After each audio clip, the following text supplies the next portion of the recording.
This time of the year at Kaipora Books, we have a show called Natalis Obscura. If you have been watching so far, you know that. If you just happen to find this video, this is a show, a section within this channel based upon the German Advent calendar. So each day from the 1st to the 24th of December, you come here and you open your door and you get a surprise. In this case, a short spooky story in and around. This is Holes in the Forest by Kaipora Books, and our Christmas show, it's called Natalis Obscura, based upon the German tradition of Advent calendar, meaning from the 1st of December to the 24th of December, you get to pick a door. You have a calendar, sometimes chocolate or different tiny things. I have stories for you written by yours truly, Ariane Saltoris, your host, a publisher of Kaipora Books, a folklorist and Gothic scholar, published author in Brazil, and I hope you enjoy my spooky Christmas stories. This is your door for today. I hope you enjoy this day.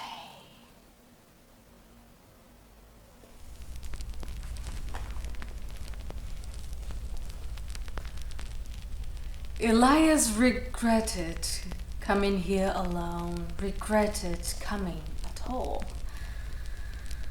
But there was no turning back now.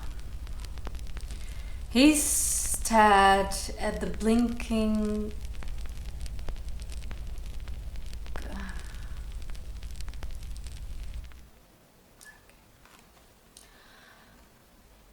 Elias regretted coming here alone, regretted coming at all. But there was no turning back now. He stared on his blank screen. His mind was full of images and echoes, but nothing he could shape into a story. In his left hand he clutched a tourist pamphlet, the paper still carrying traces of the joy this trip was supposed to hold. It featured local folklore, magical, terrible creatures said to haunt the winter. He glanced at the clock above the fireplace, fresh logs crackling beneath it. Not even 4 in the afternoon, and outside the darkness was already thick as midnight. On the mantel stood small figurines of holiday beings. The child devouring troll Grýla, the Yule Lads, 13 little copies of Santa Claus, each causing a different kind of mischief. And finally, at the edge, eyes gleaming and large as a house, the Yule Cat.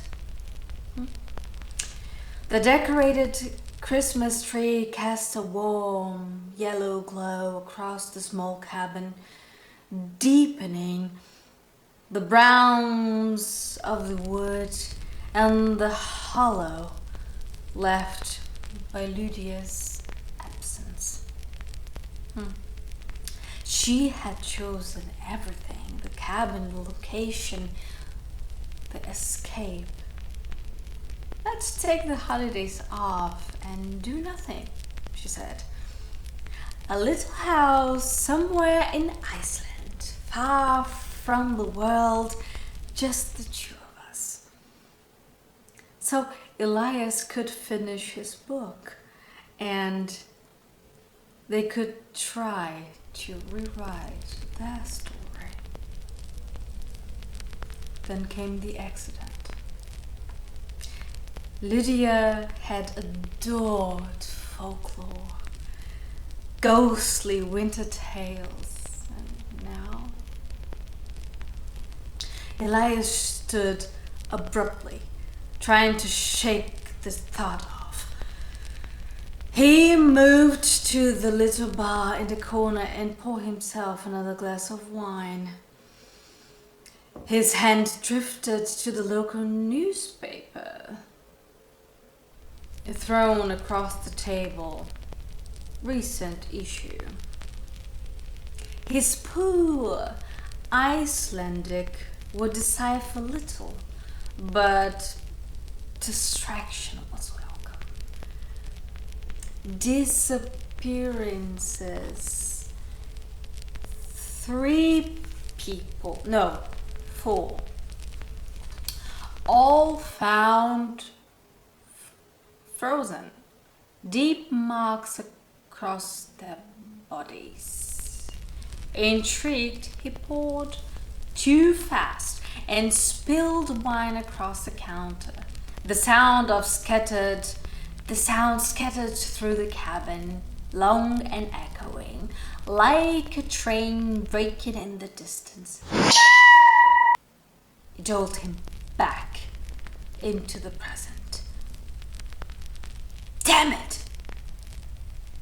He muttered, wiping his trembling hands. He lifted his gaze to the window. There was it again. That long, stretching sound cutting through the frozen air.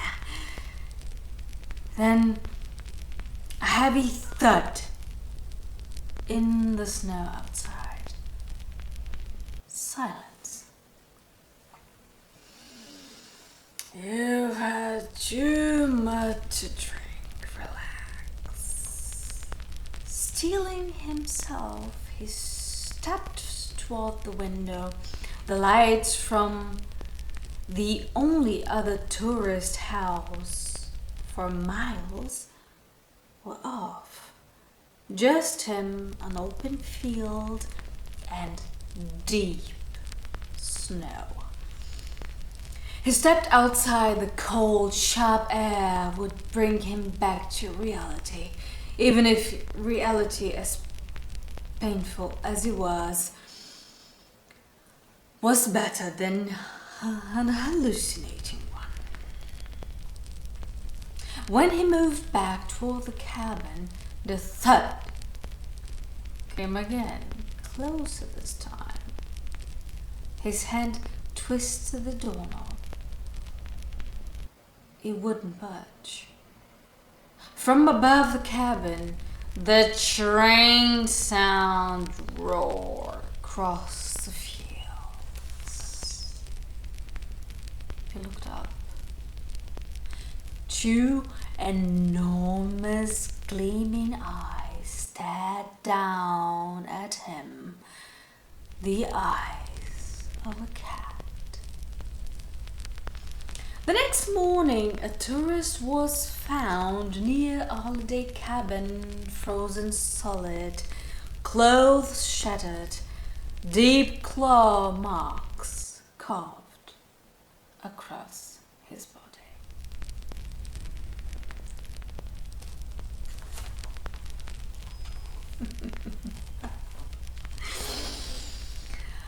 I love the Yule Cat.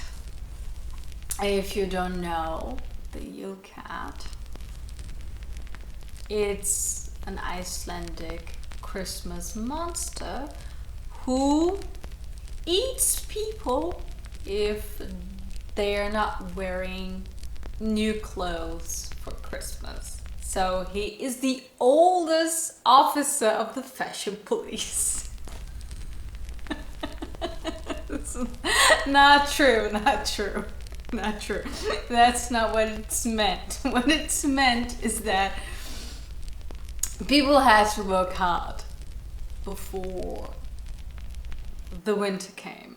So there was a lot of wool, and they had to work on that wool and get things done, clothes ready before the winter came with claws and sharp teeth and swallow them alive, because, well, it's cold and the cold is dangerous. That's what's meant. But I still love the idea that this dude was the oldest officer of the fashion police. I hope you enjoyed this tale, and if you've never heard of the Yule Cat before, you're welcome. And please come back tomorrow to join me on the other side of the next one.